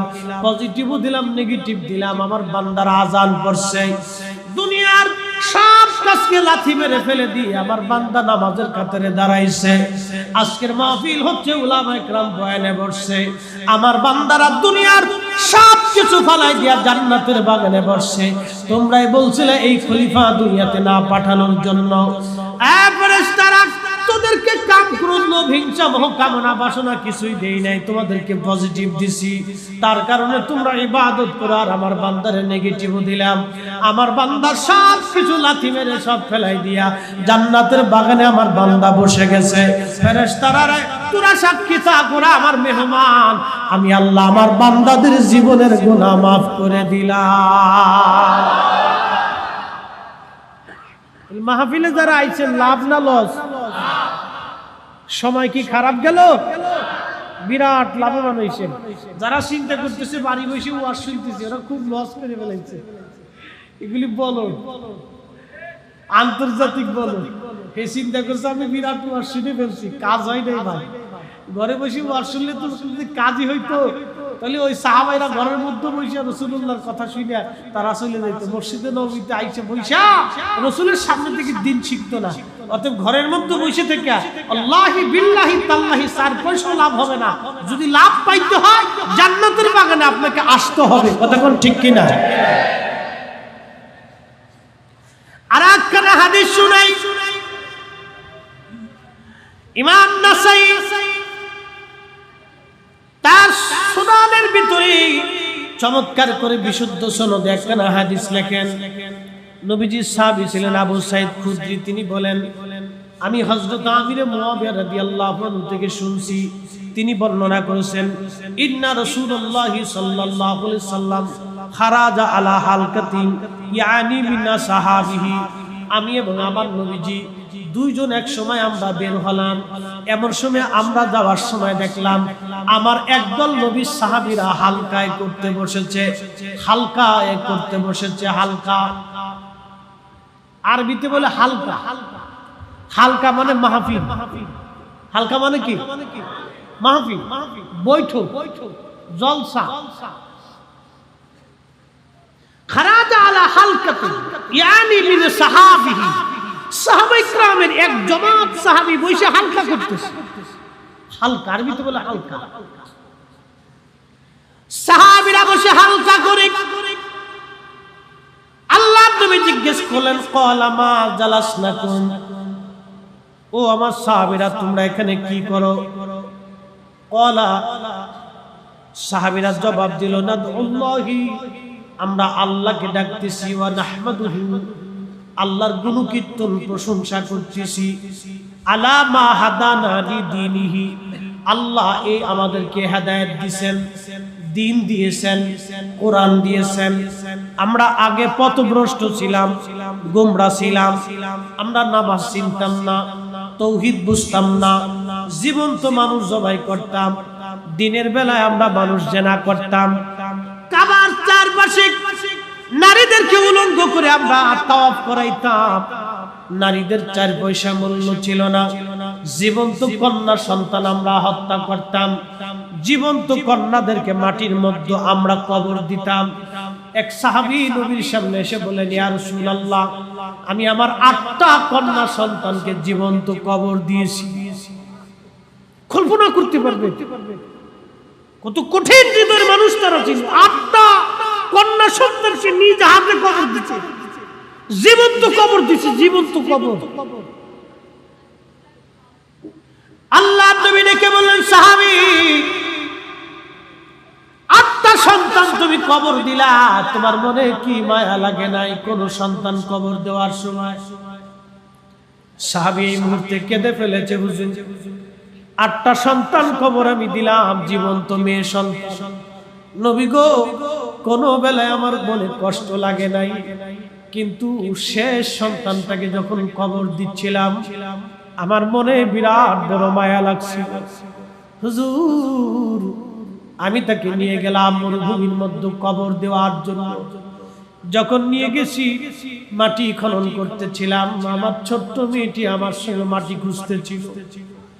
ইয়া রাসূলুল্লাহ, সে আমাকে বারবার বলে, বাবা মাটি খনন করো কি জন্য? আমি বললাম কিছুক্ষণ পরেই বুঝতে পারবা। সে তখনও জানে না কিছুক্ষণ পরেই সে মারা যাবে। হুজুর, মাটি খনন করার সময় মাটিগুলি আমার জুব্বা, আমার দাড়িতে এসে লাগতেছিল। আমার ছোট্ট মেয়েটি আমার দাড়ির ভিতর থেকে মাটিগুলি পরিষ্কার করতেছিল, আমার গায়ের জুব্বার মাটিগুলি ঝেড়ে ঝেড়ে পরিষ্কার করতেছিল। ইয়া রাসূলুল্লাহ, আমার তখনও মায়া লাগে না। 7টা সন্তান যেমন তো কবর দিছি, 8 নম্বর সন্তান কবর দেওয়ার সময় ইয়া রাসূলুল্লাহ যখন থেকে কবরের মধ্যে ফেলে দিলাম, তখন মেয়েটা কেঁদে দিয়ে বলল, আব্বা জান, জীবনে কোনোদিন পরিচয় দিব না, জানে মেরে ফেলো না বাবা, আমাকে ছেড়ে দাও। বাবা বাবা বলে কাঁদতেছিল। হুজুর, তখন আমার মনের মধ্যে ব্যথা লেগেছিল, কিন্তু তারপরও আমি কবর দিয়ে মাটি দিয়ে চাপা মাটি দিয়ে রেখে এসেছিলাম। ইয়া রাসূলুল্লাহ, এরপর আমার আর বিন্দুমাত্র মায়া লাগে নাই। সাহাবী তখন অঝর ধরে কেঁদে কেঁদে টুকরায় টুকরায় কাঁদে, বলে, ইয়া রাসূলুল্লাহ, এত জুলুমের গুনাহ আমার জীবনে কি ক্ষমা হয়ে যাবে? আল্লাহর নবী ডাকতে বলেন, সাহাবী, কালেমা পড়ার সাথে সাথে তোমার জীবনের সব গুনাহ আমার আল্লাহ তোমারে মাফ করে দিয়েছে। চিৎকার মেরে বলেন আল্লাহু আকবার। সেই মানুষগুলি নবীর দরবারে বসে মানুষের মতো মানুষ হয়ে গেছে। আজকে নাস্তিকের দলেরা বলে নবী মরুর ডাকাত ছিল, ওই নাস্তিকতে বিশ্বাসী ওই বেদিনের দল বলে নবী মরুর ডাকাত ছিল, নবী চরিত্রহীন ছিল। এই কথা যারা বলে, আমরাও জানি ওদের যার সন্তান আতারে পাতারে জোরে জঙ্গলে হোটেলে মোটেলে ওদের অবৈধ জন্ম হয়েছে। শিয়াল কুত্তা যেইভাবে জন্ম হয়, ওদের জন্মটা ওইরকম অবৈধ ওইভাবে হয়েছে। কথা বলেন ঠিক কিনা? কল্পনা করতে পারবেন যে জীবন্ত 8টা কন্যা সন্তান সে যারা কবর দিয়েছে, কত শক্ত হৃদয়ের মানুষগুলি রাসূলের দরবারে এসে হৃদয়গুলি মোমের মতো নরম হয়ে গেছে। আল্লাহু আকবার, আল্লাহু আকবার। আমরা সেই নবীর উম্মত, আমরা সেই নবীর উম্মত। আমাদের নবী সেই নবী যার মজলিসে বসলে কঠিন হৃদয়ের মানুষগুলি দিলগুলি মোমের মতো নরম হয়ে যেত। আল্লাহু আকবার। আমরা সেই নবীর উম্মত। সেই নবীর মিলাদের মাহফিলে বসছেন আপনি, একসাথে বলবেন না মারহাবা? সেই নবীর মিলাদের মাহফিলে আপনি বসছেন, ও সাতা বেদাতের ফতোয়া কে দিল না দিল ওগুলি ঘোড়ার ডিম দেখার টাইম আমাদের নাই। এই কথা বলেন ঠিক কিনা? হাত উঁচা করে বলেন ঠিক কিনা? ওগুলি দেখার টাইম আমাদের সময় আমাদের ও তাকানোরই সময় নেই। এ ফতোয়া দাল না দিল ওগুলি দেখার টাইম আছে। প্রিয় মুহতারাম উপস্থিতি, খুবই মনোযোগ দিয়ে কথাগুলি শুনে যান। আল্লাহর নবী সাহাবীরা বলল, হুজুর আমরা এখানে বসে নাদুল্লাহ আল্লাহকে ডাকি। কাকে ডাকি? মনোযোগ দিন, জোরে বলেন কাকে ডাকি? নাদুল্লাহ একটা শব্দ কিন্তু অর্থ ব্যাপক। নাদুল্লাহ আল্লাহর জিকির আছে। কার জিকির? আল্লাহর জিকির। শব্দ একটা কিন্তু অর্থ ব্যাপক।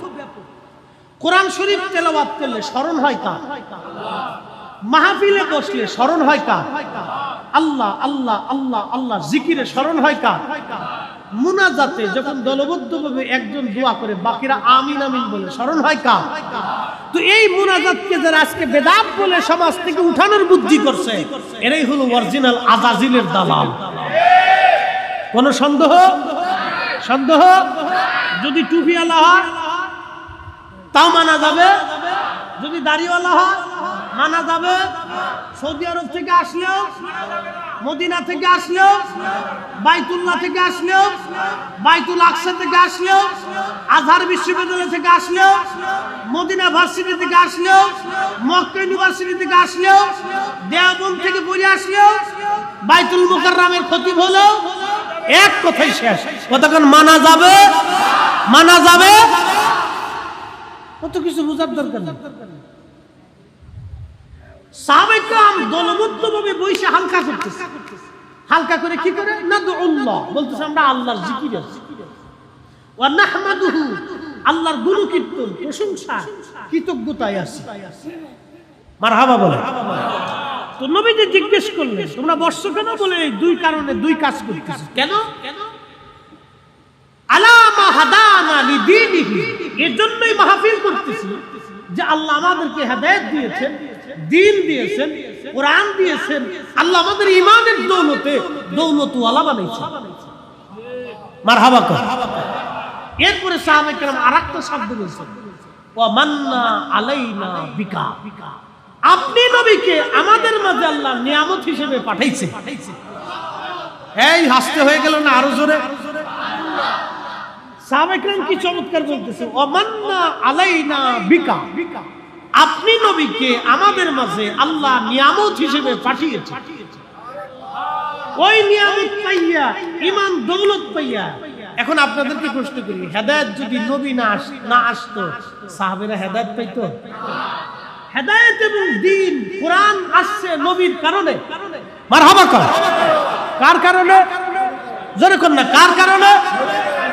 আলামা হাদানা লিদীনিহি, আমরা দ্বীন এবং হেদায়েত পাইয়া এই মাহফিলে বসছি, আল্লাহর গুণকীর্তন, জিকির, ফিকির, ইবাদতে বসে গেছি। কেন? আল্লাহ আমাদেরকে হেদায়েত দিয়েছেন। আর কি? ওয়া মান্না আলাইনা বিকা, আপনি নবীকে আমাদের মাঝে আল্লাহ নিয়ামত হিসেবে পাঠিয়েছেন। কি হিসেবে? কোরআন এক আয়াত আল্লাহ বলেন, লাকাদ মান্নাল্লাহু আলাল মুমিনিন।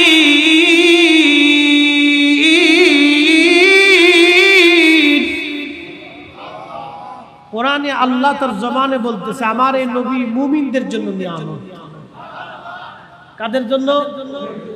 মুমিনদের জন্য নিয়ামত। ওই নিয়ামত পাইয়া মাহফিলে বসছে কারা? সাহাবীরা। কতক্ষণ? ওই নিয়ামত পাইয়া মাহফিলে বসে কারা? তো ঈদে মিলাদুন নবী মানে কি? ঘুরে ফিরে একই কথা। আমরা ওই নবী পাইয়া মাহফিল সাজাইছি। হ্যাঁ কতক্ষণ ডাকে কি পাইয়া? কি পাইয়া? নবী পাওয়ার কারণে দ্বীন পাইছি, ঈমান পাইছি, হেদায়েত পাইছি। নবী পাওয়ার কারণে দ্বীন পাইছি, ঈমান পাইছি, হেদায়েত পাইছি, কোরআন পাইছি। নবী পাওয়ার কারণে সাহাবায়ে কেরাম বলতেছেন, ওয়া মান্না আলাইনা বিকা, আপনি নবীর মতো মহা নিয়ামত আল্লাহ আমরার মাঝে পাঠাইয়া আল্লাহ আমাদেরকে ধন্য বানাইছে। এই জন্য আল্লাহর কৃতজ্ঞতার জন্য আল্লাহকে ডাকতে, জিকিরে ফিকিরে মাহফিল সাজাই আমরা বসে গেছি। আমরাও সুন্নিরা মিলাদুন নবী, নবীর আগমনে সন্তুষ্ট হইয়া খুশি হইয়া এই জন্য আমরা মাহফিল সাজিয়া জিকিরে ফিকিরে আল্লাহর কৃতজ্ঞতায় আমরা বসে গেছি। কি কথা বলেন, ঠিক না বেঠিক? সাহাবীদের কাজে উদ্দেশ্যে আমাদের কাজে উদ্দেশ্যের ভিতরে মিল আছে না নাই? বেদাত না ইবাদত? যে ছাতা বেদাত, কোন ছাতা ঘোরার দিন দেখার টাইম আমাদের কোথায়? এত বেদাত বেদাত কেউ লাফাকে দিন করে, তাতে আমার কি আছে? হ্যাঁ, চট্টগ্রাম রাউজানবাসী মাইকের আমার যত দূরে যায় কথাগুলি ভালো করে শুনে যাবেন। সাহাবীরা যখন এই জবাব দিলেন, আল্লাহর নবী একটা প্রশ্ন করলেন, সাহাবীরা কসম করে বলো তোমরা কি এই জন্যই বসছো না অন্য কোনো উদ্দেশ্য আছে? আল্লাহর নবী এরপরে বলেন, সাহাবীরা তোমরা যে দিন পাইয়া হেদায়েত পাইয়া এবং আমি নবীকে নিয়ামত পাইয়া তোমরা মাহফিল সাজাইলা, মাহফিলে বৈশা হালকায় মাহফিলে বৈশা তোমরা জিকির ফিকিরে আল্লাহর প্রশংসায় বসে গেছো। তোমরা যে মাহফিল সাজাইলা, সাহাবীরা বলো তো এই মাহফিল তোমরা যে বসছো তোমরা কি এই উদ্দেশ্যেই বসছো না অন্য কোনো উদ্দেশ্য তোমাদের আছে? সাহাবীরা বলেন, আল্লাহু, ও নবীজি আল্লাহর কসম করে বলি মা জালাসনাকুম ইল্লা যালিক, আমরা মা জালাসনা ইল্লা যালিক, আমরা এর জন্যই বসছি, শুধু এই কারণেই বসছি, কসম করে বলতেছি আর কোনো কারণ উদ্দেশ্য নিয়ত আমাদের নাই। আমরা সুন্নি যারা আছি মিলাদুন নবীর মাহফিল মূলত নবী পাইয়া, নবী নামক মহানিয়ামত পাইয়া আমরা আল্লাহর জিকিরে ফিকিরে শুকরে মাহফিল সাজাইয়া কবর কান্না করে আল্লাহর কৃতজ্ঞতা প্রকাশ করি। কথা কোন ঠিক কিনা? অন্য কোনো উদ্দেশ্য আছে? উদ্বোধক সাহেব, আর কোনো উদ্দেশ্য আছে? নাই। আল্লাহি বিল্লাহি তাল্লাহি আর কোনো উদ্দেশ্য সুন্নিদের নাই।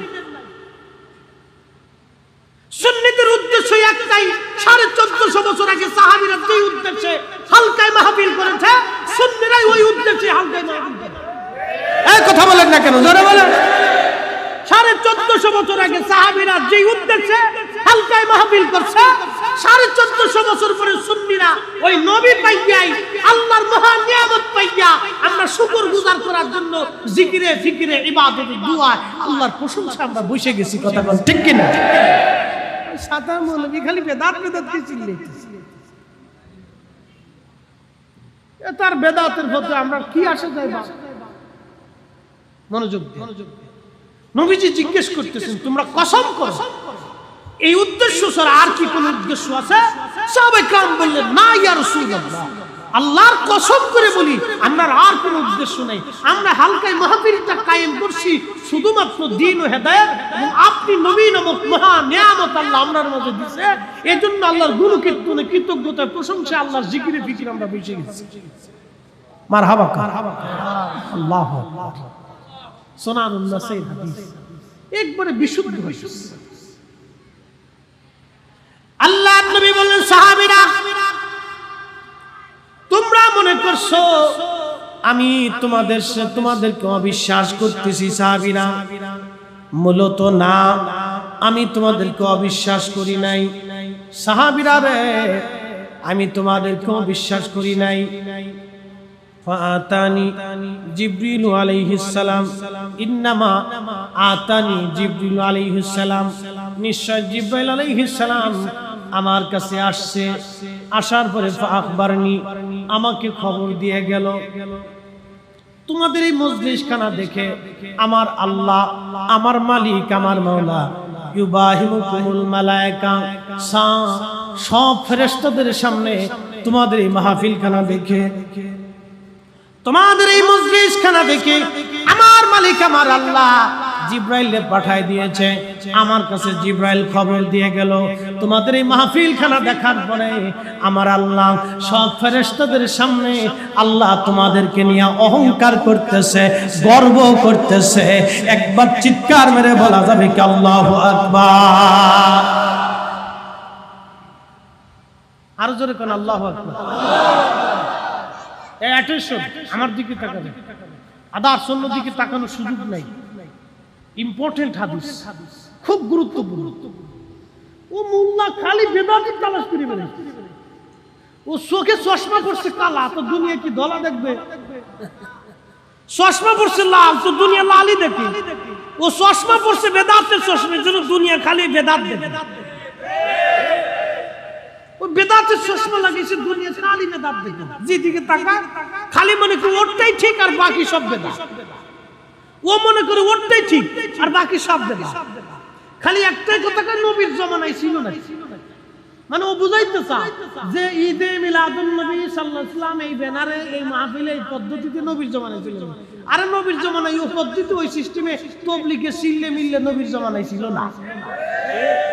না দেখা আমাকে, আমার ঘরে 38টা হাদিসের কিতাব আছে, আমি সব কিছু খুলে দেব। আমার একটা হাদিস দেখাতে, একটা হাদিস দেখাতে হবে নবীর জমানায় কোন সাহাবীরা তাফসীরুল কুরআন মাহফিল দিয়েছিল, খতমে বুখারী মাহফিল দিয়েছিল, ওই আপনার ইসলামী মহাসম্মেলন দিয়েছিল, ওই তারপরে আপনার ইসলাহি মাহফিল দিয়েছিল, বিশ্ব ইজতেমা দিয়েছিল। এইরকম কোন সাহাবী এই নামে বেনামে ব্যানারে কোন সাহাবী মাহফিল দিয়েছে, আমাকে একটা হাদিস দেখাতে হবে। খালি বগিযোগী। মিলাদুন নবীর নাম শুনলে শরীরে চুলকানি আসে, কারণটা কি? পিছনের কারণ হলো শয়তানে খুসা নবী বিদ্বেষের অন্তরে দানা বাইধে গেছে, রাসূলের শান ওর সহ্য হয় না। কথা কোন ঠিক কি না? উদ্দেশ্য আর অন্য কিচ্ছু না, আর অন্য কিচ্ছু না। মোহতারাম উপস্থিতি, এই মজলিসটাকে নিয়ে অহংকার কার? আসতে বলতে হবে, অহংকার কার? আল্লাহর নবী বলতেছেন তোমাদেরকে দেখা, হে সাহাবীরা, তোমরা যে দিন পাইয়া আমি নবী পাইয়া মাহফিল দিছো, এই দৃশ্যখানা দেখে আল্লাহ সমস্ত ফেরেশতাদের সামনে তোমাদেরকে নিয়ে অহংকার করতেছে। তাহলে আজকের এই মাহফিল নিয়ে অহংকার কার? কার? তো মাহফিল কি বেশি বেশি হবে না কমে যাবে? বেশি হবে। বেশি বেশি আসতে হবে, বেশি বেশি দিতে হবে। এই মাহফিলে যারা সহযোগিতা করে, যারা আসে, যারা দেয়, যারা বুদ্ধি দেয়, সবাই আল্লাহর দরবারে মকবুলকৃত বান্দা। আর যেটা বিরোধিতা করবে, শয়তানি করবে, ফাজলামি করবে, ও জাহান্নাম ছাড়া ওর কোনো রাস্তা নেই। এই মাহফিল খুব দামি জায়গা, খুব দামি জায়গা। বসতে হবে আমাদের, এখান থেকে দিন শিখে যেতে হবে। যে মাটির নিচে আজ উপরে বসে আছেন, আগামীকাল এই মাটির নিচে ঘর হতে পারে। এখানে কে আমরা আগামীকাল কবরে চলে যাবো আমরা কেউ জানি না। আগামী মুহূর্তে আজকে যদি আপনার মৃত্যু হয়ে যায়, কত মাহফিল থেকে ফেরার পথে মানুষ মৃত্যু হয়ে গেছে। এক মাহফিল গেলাম মুন্সিগঞ্জ, শ্রীনগর, মাহফিল শেষ করে দোয়া করে বাসার থেকে বিদায় নিয়ে বের হচ্ছে, এমন সময় হয়েছে বললাম কি মারামারি ধরাধরি হলো কিনা, কি ফাসাদ বাঁধলো। লোকের একটা না হুজুর একজন মুসলিম, ও আষ্টুয়ার শুনে দোয়া খায়ের করে তাবারক নিয়ে বাড়ি যাইতেই উঠানে যাই স্টপ করে মারা গেছে, ঘরের ভিতরে ঢুকতে পারে। আমি বললাম লোকটার জীবনের বুলন্দ নসিব, যে জীবনের শেষ সময়টা সে আল্লাহর বেহেশতের বাগানে কাটাই দিয়ে গেছে। তার জীবনের বুলন্দ নসিব, যে জীবনের শেষ সময় আল্লাহর কাছে দোয়া করিয়া ক্ষমা চাইয়া তারপরে কবরে চলে গেল। তো মাহফিল থেকে বাড়ি যাবেন কোনো গ্যারান্টি, উঠে যাবেন কোনো গ্যারান্টি। আগামীকাল এই কবরেই আমার ঘর হতে হবে। আজকে মৃত্যু হলে কালকে আসরের ভিতরে আপনাকে দাফন কাফন করা হবে, মাগরিবের আগেই যে কোনো মূল্যে আপনাকে দাফন করা হবে, আমাকে দাফন করা হবে। কারণ লাশ এর পরবর্তী পিরিয়ড গেলে এটা গন্ধ হতে হবে, গন্ধ ছুটবে। গন্ধ কিভাবে ছুটে? শরীর পচে যায়, পায়খানার রাস্তা দিয়ে একটা পোকা বের হয়, এই পোকাটা সমস্ত শরীরে ছড়াই যায়। আহা, কোটি কোটি টাকার মালিক, বিলিয়ন ট্রিলিয়ন কোটি টাকার মালিক, বড় বড় গ্রুপ ইন্ডাস্ট্রির মালিক মরে গেল করোনাতে, ছেলে তার বাবার লাশের পাশে গেল না, প্রিয়তমা স্ত্রী লাশের পাশে যায় না করোনার ভয়ে, যদি আমারে করোনায় ধরে। বাংলাদেশের কোটি কোটি টাকার মালিক মারা গেছে, নাম বলবো। বিখ্যাত ধনীরাই করোনার সময় করোনা রোগে মারা গেছে। রিক্সাওয়ালা মরে নাই, কিন্তু যার অফিস পর্যন্ত যাইতে 7টা গেট, প্রত্যেক দিন শ্রিং শ্রিং করে ওষুধ মারছে। আমার এক ম্যানেজার বলতেছে, হুজুর আমরা ব্যাংকের নাম বলবো না, কারণ ওয়াজ তো শুনতে পারে, ম্যানেজার বলতেছে হুজুর আমরা ব্যাংকের ম্যানেজিং ডাইরেক্টর যিনি সে মারা গেছে করোনা রোগে। বলেন তো হুজুর 7টা গেট তার অফিসে ঢুকার সময় প্রত্যেকটা গেটেই করোনার ওষুধ মারছে, নিজে মাস্ক পরিয়ে হাতে ওষুধ মারে, প্লেটে ওষুধ মারে, ডাইনিং এ ওষুধ মারে, রুমে ওষুধ মারে, বাথরুমে ওষুধ মারে, করোনা তারপরেও তারে ছাড়ছে না, দূরে বেলাইছে। আমি বললাম দেখেন কত রিক্সাওয়ালা রিক্সা চালাইতেছে, এবারে করোনায় ধরছে না, কত ভিক্ষুক ভিক্ষা করে বেড়াইতেছে, ওরে করোনায় ধরে নাই। আমি মাহফিলে হাজার হাজার মানুষের লক্ষ লক্ষ মানুষের ভিতরে করোনার সময় মুসাফা করছি, আমার হাত বাড়াই দিচ্ছে মুসাফা করছি, অনেকে করোনা মানুষ ধর করোনা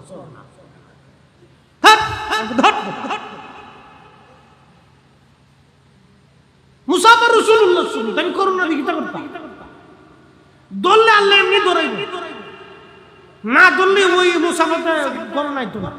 আল্লাহর কসম করে বলি আমার করোনার সময় একটু কাশি হয়েছে, মারহাবা কর, সারা দেশ ঘুরে ঘুরে বেরিয়েছি, করোনায় ধরছে বেড়ায় হুজুর কি কইতাম আমি অসুবিধা নেই, করোনায় যদি ধরে ওষুধ যতই বড় কাজ হবে না, ধরে বললো আফসোস করে বললো হুজুর শত শত হাজার হাজার কোটি টাকার মালিক ছেলেটা দেখতেও আসে।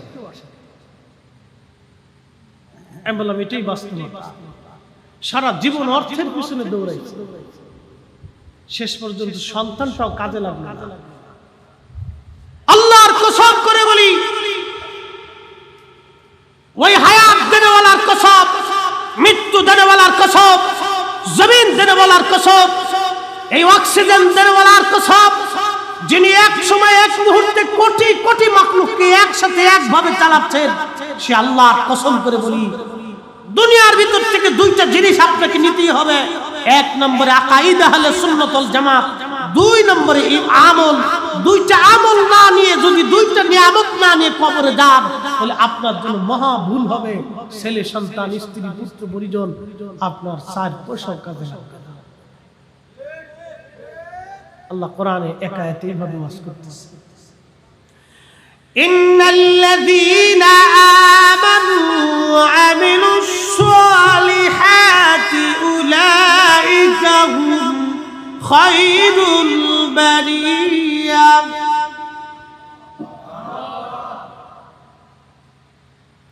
আল্লাহ বলেন নিশ্চয়ই যারা ঈমানদার, ঈমান এনেছে, ঈমানওয়ালা, খারিজি রাফিজি মুতাজিলা জবারিয়া, এরপরে আপনার নজদিক এই সমস্ত বাতিল ফেরকার উপরে ঈমান আনলে হবে না, ঈমান আনতে হবে আকাইদে ওয়াল জামাতের উপরে ঈমান আনতে হবে। এরপরে আল্লাহ বলেন ওয়া আমিলুস সালিহাতি উলাইকা হুম খায়রুল বারিয়া। এবং আমলে যারা পরিপূর্ণ হবে, ভালো আমলে যারা পরিপূর্ণ হবে, তারা সৃষ্টির মধ্যে তারা সেরা হবে। আল্লাহ বলেন জাযাউহুম ইনদা রাব্বিহিম জান্নাতু আদনিন তাজরি মিন তাহতিহাল আনহারু খালিদিনা ফিহা আবাদা।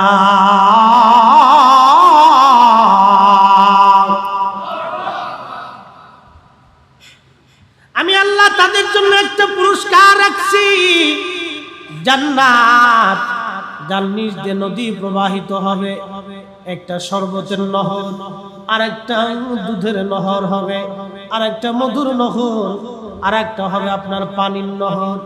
4টি নহর হাউজে কাউসার থেকে উৎপত্তি হয়ে জান্নাতের নিচ দিয়ে প্রবাহমান হবে।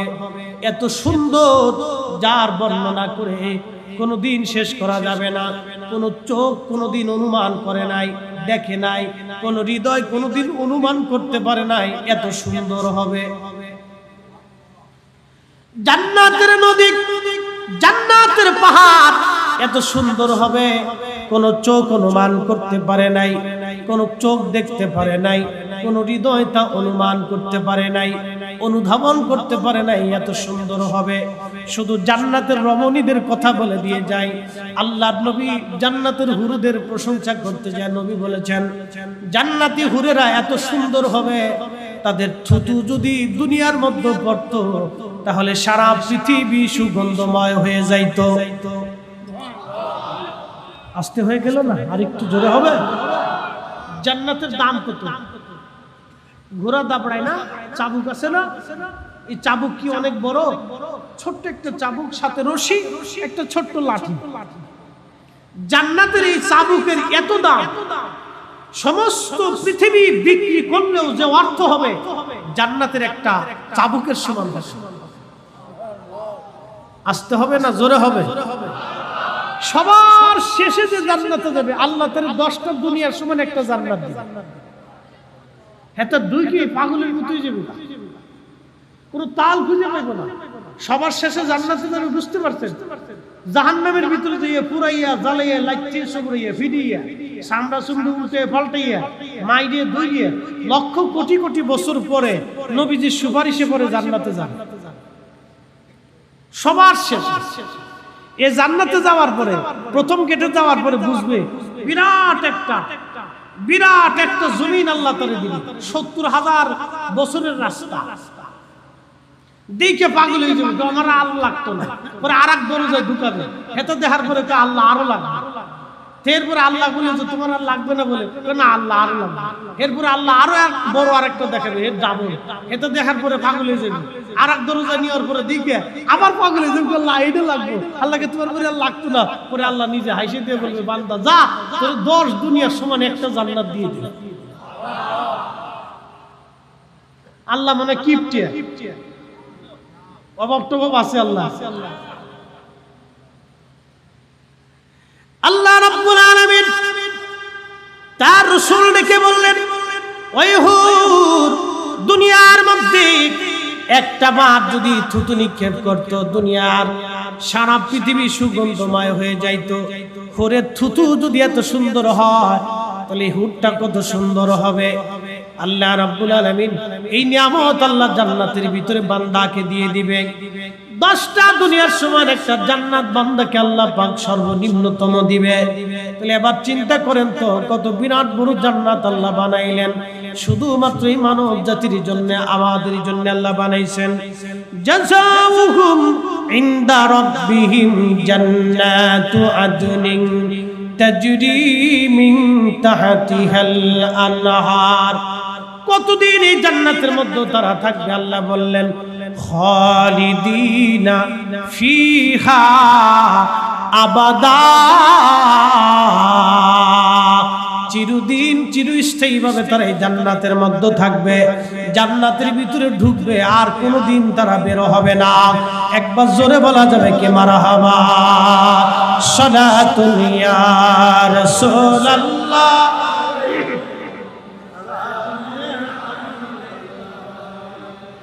সালাতুন ইয়া রাসূলুল্লাহ।